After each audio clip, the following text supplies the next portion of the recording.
السلام علیکم ورحمۃ اللہ وبرکاتہ۔ معزز اساتذہ اکرام اور عزیز طلبہ، آج کے اس ہفتے واری اجتماع کے اختتام کے موقع سے خلاصے درس قرآن کے طور پر سورہ قصص کا 8واں رکوع پاروں کی ترتیب کے لحاظ سے 20ویں پارے کا 11واں رکوع، اور اس رکوع میں ایک بنی اسرائیل کے دور کے ایک مالدار شخص کا تذکرہ ہے جس کو قارون کہتے ہیں۔ تو گویا کہ قارون کا تکبر اور اس کی تباہی اس درس کا عنوان بنتا ہے۔ 7 آیتوں پر مشتمل یہ رکوع ہیں، اور اس لحاظ سے اہمیت کا حامل ہے کہ اس میں جہاں قارون کی مال پرستی ہے، اس کا تکبر ہے، اس کا اطرانہ ہے، تو وہیں پر اس واقعے میں اللہ کی عظمت اور اس کی بڑائی کا درس اور پیغام بھی ہے۔ فرعون کے دور سے اس کا تعلق ہے، اور فرعون کا دور حضرت موسیٰ علیہ السلام کا دور ایک ہی، بلکہ فرعون کی طرف ہی اللہ تعالیٰ نے حضرت موسیٰ علیہ السلام کو مبعوث کیا تھا۔ سورہ عنکبوت میں ایک مقام پر سورہ عنکبوت کی جو آیت ہے، آیت نمبر 39، اس میں اللہ نے فرمایا کہ وہ قارون و فرعون و حامان وَلَقَدْ جَاءَهُم مُوسَىٰ بِالْبَيِّنَاتِ فَاسْتَكْبَرُوا فِي الْأَرْضِ وَمَا كَانُوا سَابِقِينَ۔ اور قارون اور فرعون اور حامان تحقیق کہ ان کے پاس موسیٰ علیہ السلام کھلی ہوئی دلیلیں لے کر آئے، فاستکبروا، لیکن انہوں نے تکبر کیا، زمین میں تکبر کیا، اپنی بڑائی انہوں نے زمین میں چلائی، وما کانوا سابقین، اور وہ ہم سے آگے بڑھنے والے نہیں تھے، یعنی ہماری پکڑ سے وہ بھاگ نہیں سکے۔ اللہ تعالیٰ نے قارون کو بھی پکڑا، فرعون کو بھی پکڑا، اور حامان کو بھی پکڑا۔ جو کچھ تفسیری اور تاریخی روایتیں ہیں وہ یہ کہ فرعون تو ایک بادشاہ تھا، سرکش باغی بادشاہ، اور قارون اور حامان اس کے دو وزیر تھے۔ بلکہ یہاں پر جو تذکرہ ہے اس میں قارون کا تذکرہ فرعون سے پہلے ہے، تو ایسا لگتا ہے کہ بڑا سرکش تھا، اور فرعون کی جو حکومت اور جو سربراہی تھی تو اس میں قارون کے مال کا دخل تھا۔ ویسے بھی زیادہ تر جو حکومتیں ہوتی ہیں وہ مال پرستوں کے اشارے پر ہی چلتی ہے۔ بھارت کی جو موجودہ حکومت ہے اس میں بھی مال پرستوں کا بنیادی دخل ہے، تو ایسا لگتا ہے کہ اس کی سرکشی بھی فرعون سے کچھ کم نہیں تھی، اس لیے اللہ نے اس کا تذکرہ کیا، وہ قارون و فرعون، یعنی فرعون سے پہلے قارون کا تذکرہ۔ قارون کا ایک تعارف یہ بھی ہے کہ اس کا تعلق حضرت موسیٰ علیہ السلام کے قوم بنی اسرائیل سے تھا، لیکن ہر دور میں یہ بات رہی ہے قوموں کے حوالے سے کہ جس کے پاس اقتدار ہوتا ہے، حکومت ہوتی ہے، تو بہت سارے لوگ وہ اقتدار کے پرستار ہو جاتے ہیں، جن کے پاس اقتدار ہوتا ہے وہ اس کے ہم نوا ہو جاتے ہیں، اس کے طرفدار، اس کا ساتھ دینے والے ہو جاتے ہیں، اس لیے کہ حکومت اور اقتدار کے ساتھ بہت سارے مالی فائدے جڑے ہوئے ہوتے ہیں۔ تو بنی اسرائیل چونکہ مظلوم قوم تھی، کمزور قوم تھی، تو یہ قارون نے فرعون کا ساتھ اختیار کیا، حالانکہ اس کو بنی اسرائیل کا ساتھ دینا چاہیے تھا، لیکن بنی اسرائیل چونکہ کمزور قوم تھی، اس پر ظلم و ستم بھی ہوتا تھا، اس لیے وہ ایک طرح سے فرعون کا خاص درباری بن گیا۔ تو بنی اسرائیل ہی کے کچھ لوگوں نے، ایسا لگتا ہے کہ بنی اسرائیل کے جن لوگوں نے حضرت موسیٰ علیہ السلام کی دعوت کو دل سے قبول کیا تھا، حالانکہ دل سے قبول کرنے والے بنی اسرائیل میں بھی تھوڑے ہی لوگ تھے، ظاہری لحاظ سے تو پوری قوم بنی اسرائیل موسیٰ علیہ السلام کا ساتھ دے رہی تھی، لیکن دل سے ساتھ دینے والے بنی اسرائیل میں بھی کمی تھے، جس کا اظہار اس وقت بھی ہوا جب کہ فرعون کو اللہ تعالیٰ نے غرق کر دیا، اس کی حکومت سمیت، اس کی قوم سمیت، اور بنی اسرائیل کو اللہ تعالیٰ نے پھر ایک طرح سے وارث بنایا، لیکن پھر بھی بنی اسرائیل کی نافرمانی، سرکشی جو حضرت موسیٰ علیہ السلام کے تعلق سے رہی ہے، وہ قرآن مجید میں مختلف جگہوں پر پھیلی ہوئی ہے۔ جہاں سے یہ تذکرہ شروع ہوتا ہے تو اللہ نے فرمایا کہ ان قارون کان من قوم موسیٰ فبغی علیہم، بے شک قارون موسیٰ علیہ السلام کی قوم سے تعلق رکھتا تھا۔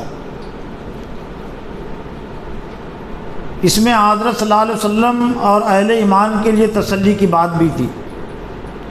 اور قیامت تک کے آنے والے اہل ایمان کے لیے اس میں تسلی کی بات ہے، اس لیے کہ حضرت محمد صلی اللہ علیہ وسلم کا جس قوم سے تعلق تھا تو اس قوم کے بھی جو بڑے بڑے سردار تھے، ابو لہب آپ کا حقیقی چچا تھا، لیکن اس کی ہمدردی مشرکین مکہ کے ساتھ تھی۔ آپ کا جو قبیلہ تھا، قبیلہ بنی ہاشم، تو بنی ہاشم کے لوگ یقیناً بنی ہاشم کی اکثریت بھی ہم کہہ سکتے ہیں کہ حضرت محمد صلی اللہ علیہ وسلم کو وہ چاہنے والے تھے، اگرچہ انہوں نے شروع میں اسلام قبول نہیں کیا، لیکن وہ ظلم و ستم نہیں کرتے تھے۔ تو حضرت صلی اللہ علیہ وسلم کو بھی اور اہل ایمان کو بھی ایک طرح سے بتلا دیا گیا کہ اگر تمہاری قوم کا فرد تمہارے دشمنوں کے ساتھ ہے، تمہارا مخالف ہے، تو یہ کوئی تعجب اور افسوس کی بات نہیں ہے۔ ہر دور میں یہ چیز رہی ہے کہ چونکہ حکومت اور اقتدار مشرکین مکہ کے سرداروں کے پاس تھا، حضرت صلی اللہ علیہ وسلم پر ایمان لانے والے وہ ایک تو تھوڑے تھے، اور وہ بھی معاشرتی لحاظ سے کمزور شمار ہوتے تھے۔ تو حضرت موسیٰ علیہ السلام کے ساتھ بھی ایسا ہی کچھ تھا، بنی اسرائیل کے ساتھ بھی ایسے ہی معاملہ تھا کہ بنی اسرائیل کا ایک جو بڑا فرد تھا مالدار قارون نام کا، تو اس کی ہمدردی فرعون کے ساتھ تھی، اور ایک طرح سے وہ بنی اسرائیل کہ اہل ایمان کا دشمن تھا، موسیٰ علیہ السلام کی نبوت اور دعوت کا بھی دشمن تھا، لیکن بنی اسرائیل میں جو اہل حق جو گروہ تھا وہ خاموش نہیں تھا، وہ فرعون کو وہ دعوت دے رہا تھا، فرعون کو اس نے نصیحت کی۔ تو گویا کہ اگر تمہاری قوم کے اگر کچھ لوگ دشمنوں کے ساتھ ہے تو ان کو دعوت دینا، ان کی ناراضی سے نہیں ڈرنا، یہ تمہاری ذمہ داری ہے۔ جس طرح سے بنی اسرائیل کا جو اہل حق کا گروہ تھا، اہل علم کے طور پر اللہ تعالیٰ نے اس کو پیش کیا ہے، تو وہ قارون کے مال سے متاثر نہیں ہوا، یقیناً بنی اسرائیل کے جو اکثر لوگ تھے اس کی مالداری سے متاثر تھے، اس کے مال پر ایک طرح سے للچائی نظر ڈال رہے تھے، لیکن جو بنی اسرائیل میں اہل حق کا گروہ تھا وہ نہ صرف یہ کہ مال پرست نہیں تھا، بلکہ وہ قارون کو مال پرستی پر، اترانے پر وہ تنبیہ بھی کر رہا تھا، اس کو نصیحت کر رہا تھا۔ تو بے شک قارون موسیٰ علیہ السلام کے قوم سے تعلق رکھتا تھا، فبغی علیہم، اور اس نے بنی اسرائیل پر ہی بغاوت کی، یعنی ظلم میں فرعون کا وہ ساتھ دے رہا تھا۔ جس طرح سے فرعون ظلم کر رہا تھا تو یہ قارون بھی وہ ظلم میں برابر کا ساتھی تھا،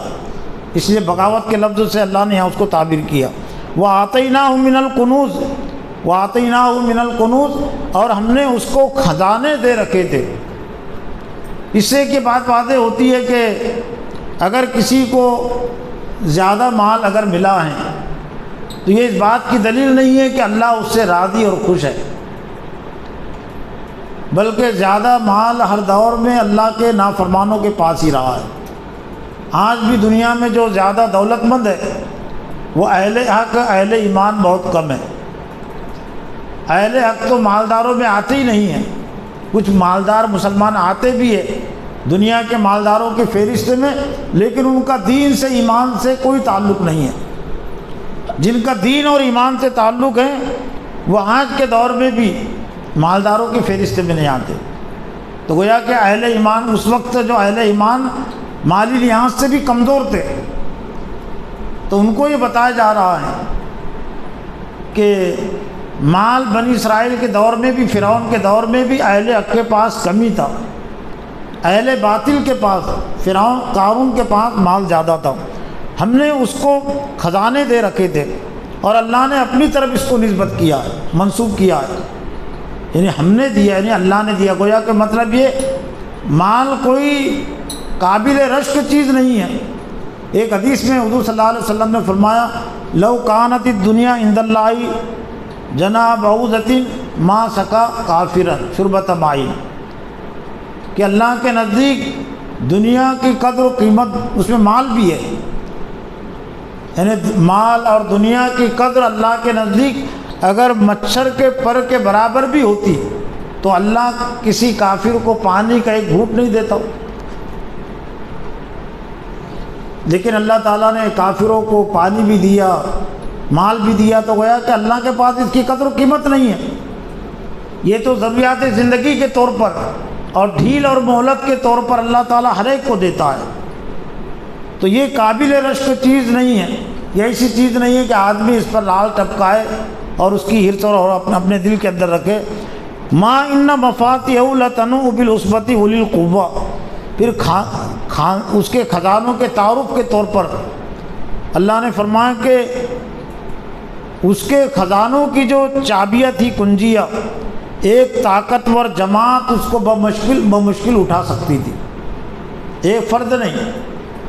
خزانے اٹھانے کی بات نہیں، خزانوں کی جو چابیاں ہوتی تھی، لوہے کے بڑے بڑے تالے ہوتے تھے، چابیاں بھی پہلے بڑی بڑی ہوتی تھی، تو اتنے زیادہ اس کے خزانے تھے کہ اللہ نے فرمایا کہ خزانوں کی جو چابیاں تھیں، چابیوں کے اٹھانے پر ایک جماعت اس کی معمور تھی، ایک شخص کے بس میں نہیں تھا وہ خزانوں کی چابیوں کو اٹھانا اور لانا، ایک جماعت اس پر متعین نہیں تھی۔ جماعت اس وقت میں 10 افراد بھی ہو سکتے ہیں، اس سے زیادہ بھی ہو سکتے ہیں۔ اولی القوہ، اور وہ بھی کمزور نہیں تھے، اولی القوہ طاقتور لوگوں کی ایک جماعت صرف وہ چابیوں کی حفاظت پر اور چابیوں کو اٹھانے پر معمور تھی۔ تو اس سے ہم بخوبی سمجھ سکتے ہیں کہ پھر اس کے خزانے کتنے تھے اور خزانوں میں اس کا کتنا مال تھا۔ اذ قال له قومه، لیکن بنی اسرائیل کا جو اہل حق گروہ تھا، جنہوں نے حضرت موسیٰ علیہ السلام کی دعوت کو قبول کیا تھا، وہ قارون کی مالداری سے وہ نہیں ڈرے، اس کی ناراضی سے بھی وہ نہیں ڈرے۔ اذ قال له قومه، جبکہ اس کی قوم نے اس سے کہا لا تفرح، اترا مت۔ جس کے پاس مال زیادہ ہوتا ہے تو تکبر، اترانا بھی اس کے پاس زیادہ آ جاتا ہے، اپنی شان و شوکت کا مظاہرہ کرتا ہے۔ تو ایسے ہی قارون بنی اسرائیل پر اپنی شان و شوکت جماتا تھا، اتراتا تھا، فخر کرتا تھا۔ تو قوم کے لوگوں نے کہا کہ اترا مت، بے شک اللہ تعالیٰ اترانے والوں کو پسند نہیں کرتا۔ وابتغ فیما آتاک اللہ الدار الآخرۃ ولا تنس نصیبک من الدنیا واحسن کما احسن اللہ الیک ولا تبغ الفساد فی الارض ان اللہ لا یحب المفسدین۔ یعنی بہت ہی جامع انداز میں بنی اسرائیل کے لوگوں نے اس کو نصیحت کی۔ قارون کا تذکرہ اور قارون کے کردار سے اور اس کے انجام سے نصیحت لینا اس لیے بھی ضروری ہے کہ اللہ کا عذاب نافرمانوں پر اس وقت آتا ہے جب کہ کوئی اہل حق کا گروہ حجت تمام کرتا ہے، دعوت کی، نصیحت کی، سمجھانے کی، اور پھر اس کے طرف سے انکار ہوتا ہے، اس کے طرف سے پھر سرکشی ہوتی ہے، تب اللہ تعالیٰ کا عذاب آتا ہے، ویسے عذاب نہیں آتا۔ تو اہل حق بنی اسرائیل کے جو اہل حق کا گروہ تھا اس نے نصیحتیں کیا اور اس نے پھر نصیحتوں کا اثر قبول نہیں کیا، تو اللہ تعالیٰ نے فرعون سے پہلے قارون کو زمین میں دھسا دیا، فخسفنا بھی کر، اس لیے فرعون کو تو اللہ نے غرق کیا، اور وہ تو اس وقت غرق کیا جب کہ بنی اسرائیل کو اللہ تعالیٰ نے مصر سے نکلنے کا حکم دیا کہ موسیٰ علیہ السلام کو حکم ہوا کہ تم بنی اسرائیل کو یہاں سے مصر نکال لو، فرعون تمہارا پیچھا کرے گا۔ اس سے بات واضح ہوتی ہے کہ قارون پہلے ہلاک ہو چکا تھا، یعنی حجت اس پر تمام ہو گئی تھی۔ تو فرعون سے پہلے اللہ تعالیٰ نے زمین میں قارون کو دھسا دیا خزانے سمیت، اور ظاہر بات ہے وہ اکیلا تو نہیں ہوا، خزانے کے نگہبان ہیں، چوکیدار ہے، بہت سارا عملہ موجود ہوگا، تو وہ پورا عملہ سمیت وہ دھسا دیا گیا۔ وابتغی فیما آتاک اللہ الدار الآخرۃ، تو قوم بنی اسرائیل کا جو اہل حق کا گروہ تھا، جو اہل ایمان تھے، تو انہوں نے کہا کہ آخرت کے گھر کو بھی چاہا، یعنی صرف وہ دنیا ہی کو مت سمجھ، دنیا ہی سب کچھ چیز نہیں ہے، آخرت کو بھی تلاش کر۔ وابتغی فیما آتاک اللہ الدار، جو کچھ اللہ تعالیٰ نے تجھ کو مال عطا کیا ہے، اس مال کے ذریعے سے کچھ آخرت کی بھلائی کے بھی کچھ کام کر۔ ولا تنس نصیبک من الدنیا، اور دنیا میں تیرے اپنے حصے کو مت بھول۔ دنیا میں صرف اتنا حصہ نہیں ہے کہ کھائے کمائے تکبر کرے اترائے، بلکہ ایک حصہ یہ بھی ہے کہ دنیا میں جو مجبور ہے، معذور ہے، کمزور ہے، ان کی مدد کرے، اور جس کو جتنا زیادہ اللہ تعالیٰ دیتا ہے دنیا میں، اس کا حصہ، اس کا حق زیادہ بنتا ہے کہ وہ دوسروں کا بھی خیال رکھے، دوسروں کی مدد کرے، جیسا کہ قرآن مجید میں اللہ نے فرمایا وَفِي الْأَمْوَالِ حَقٌّ لِلسَّائِلِ وَالْمَحْرُومِ، مالداروں سے متعلق کہا وَفِي الْأَمْوَالِ، ان کے مالوں میں حق ہے، لِلسَّائِلِ وَالْمَحْرُومِ، مانگنے والوں کا اور جو نادار ہے، مجبور ہے، بے بس ہے، ان کا حق ہے۔ تو وہی قارون کو نصیحت کی بنی اسرائیل کے اہل ایمان نے کہ دنیا میں تجھ پر جو ذمہ داریاں بنتی ہے دوسروں سے متعلق، تو اس کو مت بھول، نصیبک من الدنیا وَأَحْسِنْ كَمَا أَحْسَنَ اللَّهُ إِلَيْكَ، اور جس طرح سے اللہ نے تجھ پر احسان کیا ہے تیرے ساتھ، اس نے سرکش ہونے کے باوجود، نافرمان ہونے کے باوجود اللہ نے تجھ پر احسان کیا ہے کہ اس نے تجھے مالدار بنایا ہے، اور اسی مال کی وجہ سے فرعون کے اقتدار میں، فرعون کے پاس تیرا مقام مرتبہ ہے، ورنہ اگر وہ غریب ہوتا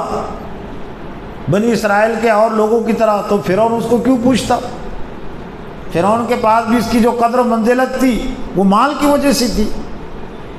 تو احسان کر تو جس طرح سے اللہ نے تجھ پر احسان کیا ہے، وَلَا تَبْغِ الْفَسَادَ فِي الْأَرْضِ، اور زمین میں فساد مت برپا کر، یعنی گویا کہ فساد میں یہ بھی برابر کا شامل تھا۔ مال کے، جس کے پاس مال ہوتا ہے، مال کے ذریعے سے وہ فساد کرتے، لوگوں میں ظلم و ستم کرتے، ایک کو مال دیتے ہیں دوسروں پر ظلم کرتے ہیں، تو زمین میں فساد مت کر۔ ان اللہ لا یحب المفسدین، بے شک اللہ تعالیٰ فساد کرنے والوں کو پسند نہیں کرتا۔ اب قارون نے ان نصیحتوں کا اثر لینے کی بجائے، اثر قبول کرنے کے بجائے ہر دھرمی کا مظاہرہ کیا، مزید ہر دھرم ہو گیا۔ قال انما اوتیت علی علم عندی، اہل ایمان نے اس کو کہا تھا کہ یہ اللہ نے تجھے مال دیا ہے، اللہ نے تجھ پر احسان کیا ہے، تو وہ کہنے لگا کہ جو کچھ مجھے دیا گیا ہے علی علم عندی، میرے پاس علم کی وجہ سے، یعنی میرے اندر قابلیت ہے، میرے پاس یہ مال کمانے کا علم ہے، اس وجہ سے یہ مجھے مال ملا ہے۔ اولم، تو اللہ نے پھر اس کو تنبیہ کرتے ہوئے فرمایا کہ اولم یعلم، کیا اس کو معلوم نہیں، ان اللہ قد اہلک من قبلہ من القرون من هو اشد منہ قوۃ واکثر جمع، کیا اس کو معلوم نہیں کہ ہم نے اس سے پہلے کتنی قوموں کو ہلاک کر دیا۔ قرن قوم کے لیے بھی استعمال ہوتا ہے، جمع قرون یعنی جمع کتنے زمانے، کتنی قومیں، کتنی بستیاں، سب بستیوں پر بھی اس کا اطلاق ہوتا ہے۔ ہم نے اس سے پہلے کتنی بستیوں کو ہلاک کر دیا ہے۔ من ہوا اشد منہ قوہ، اگر یہ اپنے آپ کو طاقتور اگر سمجھتا ہے تو اس سے شدید طاقتور قومیں تھیں، وہ اکثر جمع، اور زیادہ جمعیت ان کے پاس تھی۔ جمعیت میں مال بھی مراد ہو سکتا ہے، افراد بھی ہو سکتے ہیں کہ ان کے پاس افراد بھی زیادہ تھے، مال بھی ان کے پاس زیادہ تھے، لیکن ہم نے ایسی بہت ساری بستیوں کو، قوموں کو ہلاک کر دیا۔ تو یہ قارون کی کیا حیثیت؟ وَلَا يُسْأَلُ عَنْ ذُنُوبِ الْمُجْرِمُونَ، اور ہم گناہ گاروں سے ان کے نافرمان ان کے گناہوں کے متعلق نہیں پوچھتے. نہیں پوچھنے کا مطلب یہ کہ جب اللہ کا عذاب آتا ہے پھر نہیں کہا جاتا کہ تو نے گناہ کیا یا نہیں کیا، یہ نہیں پوچھا جاتا. جیسے دنیا میں عام طور سے سزا دینے سے پہلے جج پوچھتا ہے نا تو نے یہ گناہ کیا، وہ اقرار کرتا ہے یا کوئی دوسرا ثابت کرتے ہیں ہاں اس نے گناہ کیا. لیکن عذاب کے موقع پر اللہ تعالیٰ کو اس طرح سے پوچھنے کی ضرورت اس لیے نہیں پڑتی کہ کرامن کاتبین وہ پہلے سے اس کے جرم اور گناہ پورے لکھ چکے ہیں. پوری ایک کتاب اللہ کے نزدیک تیار ہے، درج ہے، اور اس کے اعمال کی بھی، اس کے اعضاء کی بھی گواہی ہوتی ہے. تو ولا یسأل عن ذنوب المجرمین، اور ان سے سوال نہیں کیا جاتا، نہیں پوچھا جاتا مجرموں سے، نافرمانوں سے ان کے گناہ کے متعلق، اس لیے تو پہلے سے محفوظ ہے اللہ کے نزدیک. پھر ایک واقعے کا، یعنی جب اللہ تعالیٰ کسی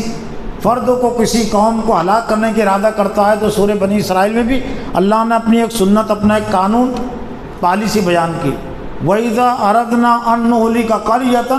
أَمَرْنَا مُتْرَفِيهَا فَفَسَقُوا فِيهَا فَحَقَّ عَلَيْهَا الْقَوْلُ فَدَمَّرْنَاهَا تَدْمِيرًا.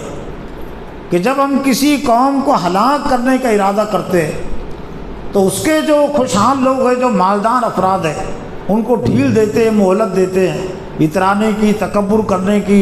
ظلم و زیادتی کرنے کی، فَفَسَقُوا فسق و فجور کرنے کی. لیکن جب وہ فسق و فجور میں مبتلا ہو جاتے ہیں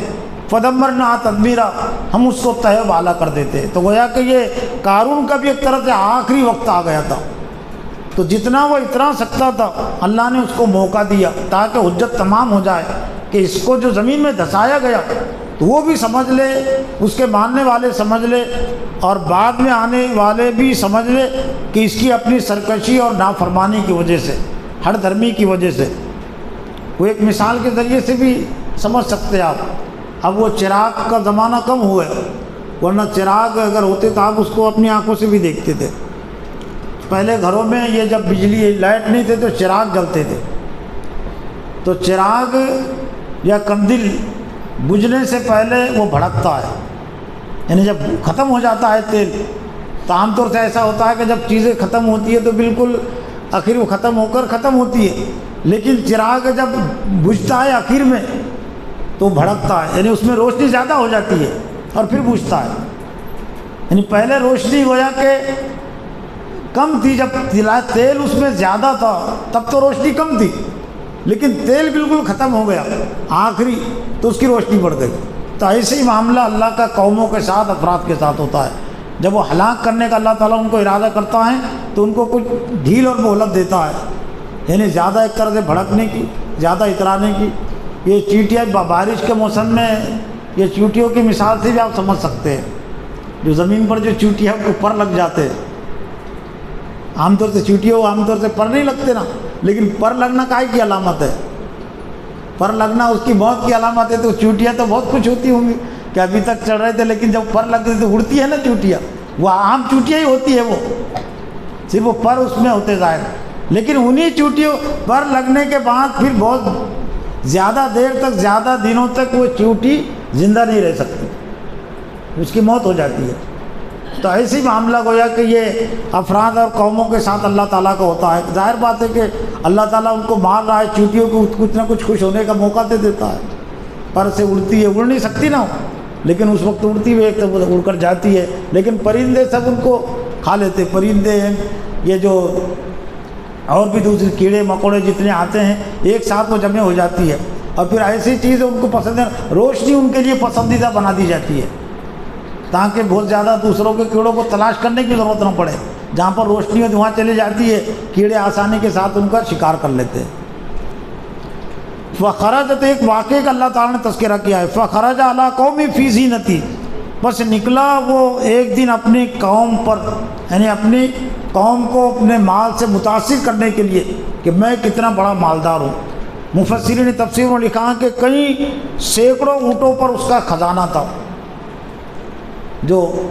قوم میں پورا گشت لگانے کے لیے. جس طرح سے باراتیں نکلتی ہیں نا، آج بھی دوسرے چیزوں سے لوگ اپنا مظاہرہ کرتے ہیں، یہ مورتیاں نکلتی ہے، لیکن کوئی بارات میں کوئی نوشہ جو دولہا ہوتا ہے وہ مظاہرہ کرتا ہے اونٹ گھوڑے پہ بیٹھ کر. تو ایسے ایک مرتبہ اس نے قوم یعنی گویا کہ قوم کو اپنا مال دکھانے کے لیے کہ لوگ میرے مال کو دیکھ کر متاثر ہو، میرے غلام بنے۔ فخرج علی قوم فی زینتی، خود نہ زینتی کا تذکرہ اس لیے کہ یعنی ایسا دین کہ جس میں قوم خوشی مناتی تھی، زیادہ لوگ جمع ہوتے تھے۔ قال الذین، تو اس نے جب مالی مظاہرہ کیا، مالی مظاہرے کے ساتھ اس نے اپنے خزانے کا جو مظاہرہ کیا، نمائش کی اپنے مال کی، تو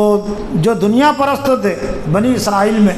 قال الذین یریدون الحیاۃ الدنیا یا لیت لنا مثل ما اوتی قارون انہ لذو حظ عظیم، تو جو دنیا کی زندگی کو چاہتے تھے، پسند کرتے تھے، تو یہ قارون کے مال کو دیکھ کر، اس کی نمائش کو دیکھ کر کہ گھوڑوں پر، اونٹوں پر اور بھی نہ جانے کیا کیا چیزیں ہوں گی، اس پر مال سر ڈھک کے ساتھ وہ پورا گلیوں میں، سڑکوں پر، ان کی آبادیوں میں گشت کر رہا ہے، تو کہنے لگے یا لیت لنا مثل ما اوتی قارون، کاش کہ ہم کو بھی قارون کی طرح مال دیا جاتا۔ قارون کا مقصد بھی یہی تھا کہ لوگ للچائے، لالچ کی نظر ڈالے، تو کاش کہ ہم کو بھی قارون کی طرح مال دیا جاتا، بے شک یہ بڑے نصیبوں والا ہے، بڑا قسمت والا ہے۔ لیکن وقال الذین اوتوا العلم، آج کے دور میں جو اپنے آپ کو اہل علم کہتے، علماء کہتے، ان کے لیے بھی بڑی اس میں تسلی کی بات ہے، تسلی کی بات ہے، بلکہ تنبیہ کی بات زیادہ ہے، اس لیے کہ موجودہ اہل علم نے مالداروں کے متعلق اپنا یہ کردار چھوڑ دیا نا، جو مال کا مظاہرہ کرتے شادیوں میں،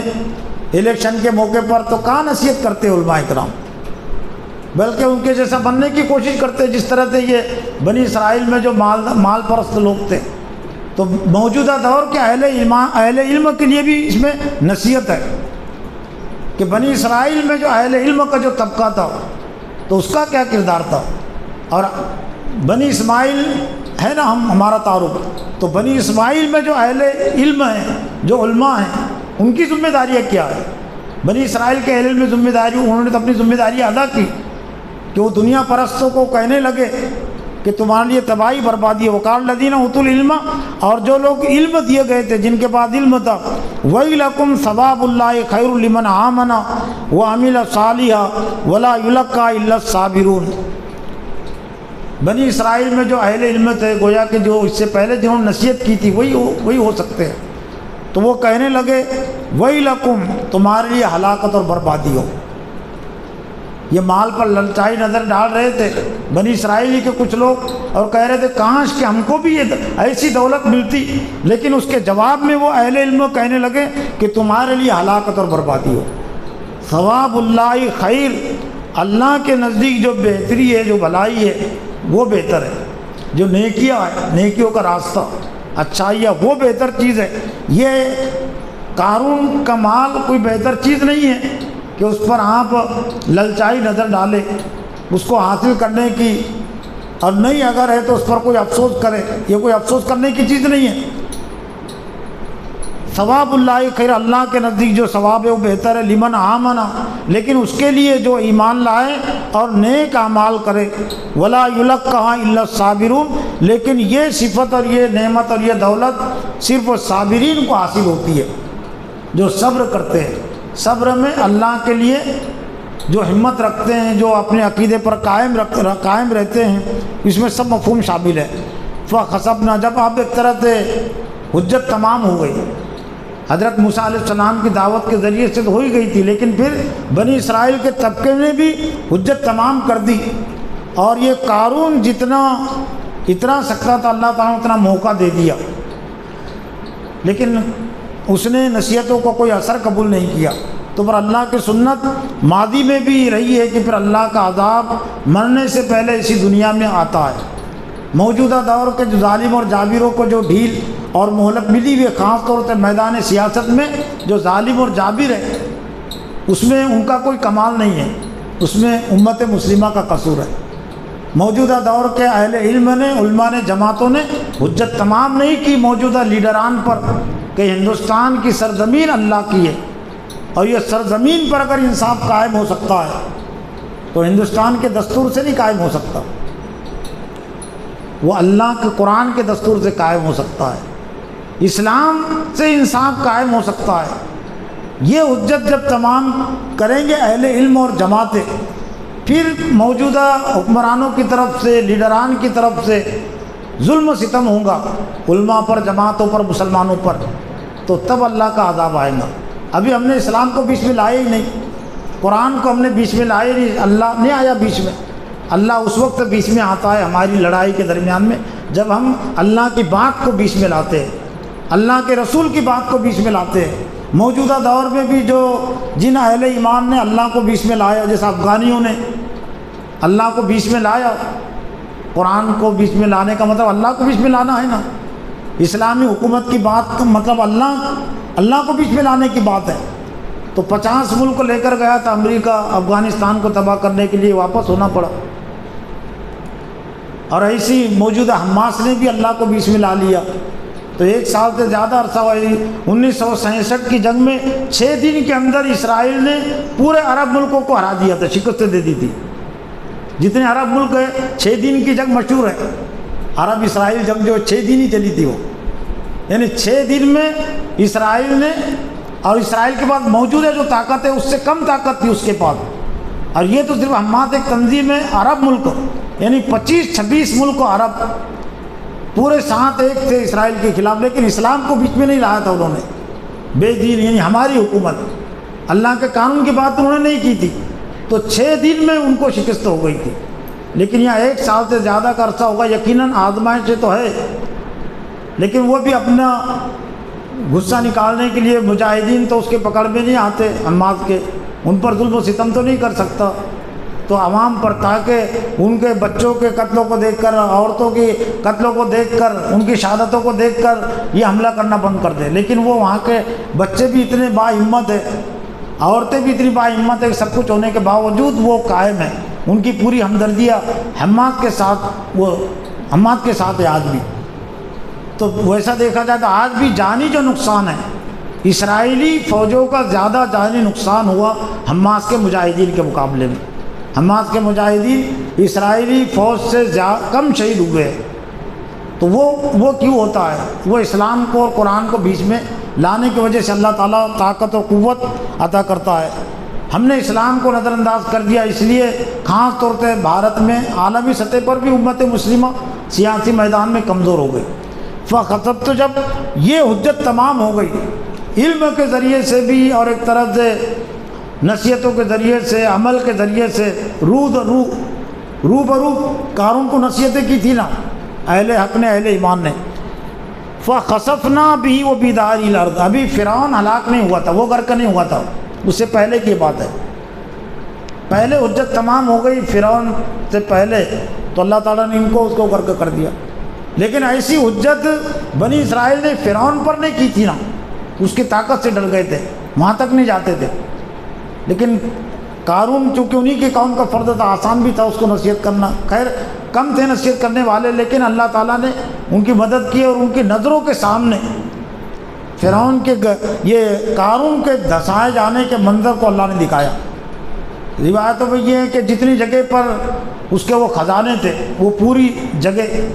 زمین میں اللہ نے دھسا دیا، اور ایک روایت یہ ہے کہ وہ آج تک وہ دھستے جا رہی ہے، یعنی یہ بھی مفسر نے لکھا کہ اللہ تعالیٰ کا غضب اور عذاب اس پر۔ فخسفنا به وبداره الارض، بس ہم نے اس کو دھسا دیا، بدار الارض، اس کا گھر سمیت، اس کے محل سمیت، اس کا محل اور جہاں بھی اس کے خزانے تھے۔ فما کان له من فئۃ ينصرون من دون اللہ، پس اس کے لیے کوئی ایسی جماعت نہیں آئی جو اس کی مدد کرے اللہ کے علاوہ۔ وما کان من المنتصرین، اور نہ وہ خود اپنی مدد کر سکے۔ جب اللہ کا عذاب آیا زمین کے دھسائے جانے کی صورت میں، تو نہ کوئی دوسری جماعت، نہ فرعون کوئی مدد کر سکا، نہ فرعون کا لشکر، اور نہ وہ خود اپنی مدد کر سکے۔ وَأَصْبَحَ الَّذِينَ تَمَنَّوْا مَكَانَهُ بِالْأَمْسِ، اور رات کے وقت، شام کے وقت شاید اس نے مالی مظاہرہ کیا تھا، یہ مالی نمائش، تو اب جو رال ٹپکا رہے تھے بنی اسرائیل کے کچھ افراد اس کے مال کو دیکھ کر کے، کاش کہ ہم کو بھی ایسے ہی مال دیا جاتا، اب ان کو احساس ہوا، تو اللہ نے ان کے احساس کو بیان کیا۔ وَأَصْبَحَ الَّذِينَ تَمَنَّوْا مَكَانَهُ بِالْأَمْسِ يَقُولُونَ وَيْكَأَنَّ اللَّهَ يَبْسُطُ الرِّزْقَ لِمَن يَشَاءُ مِنْ عِبَادِهِ وَيَقْدِرُ، اور جب صبح کی تو جو لوگ تمنا کر رہے تھے قارون جیسا بننے کی، قارون کا خزانہ ہم کو بھی ملتا ہو، تو اب وہ کہنے لگے کہ وہی کان اللہ، یہ حقیقت ہے کہ اللہ تعالیٰ جس کو چاہتا ہے رزق زیادہ دیتا ہے اپنے بندوں میں سے، اور جس کو چاہتا ہے وہ کم رزق دیتا ہے۔ زیادہ رزق دینے کا مطلب یہ نہیں ہے کہ اللہ تعالیٰ اس سے راضی اور خوش ہے، یعنی اللہ کی یہ سنت ہے، اللہ کا یہ قانون ہے۔ تو اب ان کو احساس ہوا لولا امن اللہ علینا لخسف بنا،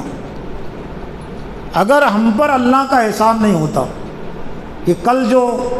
کہہ رہے تھے کہ کاش کہ ہم کو بھی ویسا ہی مال ملتا جیسا کہ قارون کو دیا گیا، لیکن بنی اسرائیل کے کچھ لوگوں نے ان کو تنبیہ کی کہ تمہارے لیے ہلاکت اور بربادی ہو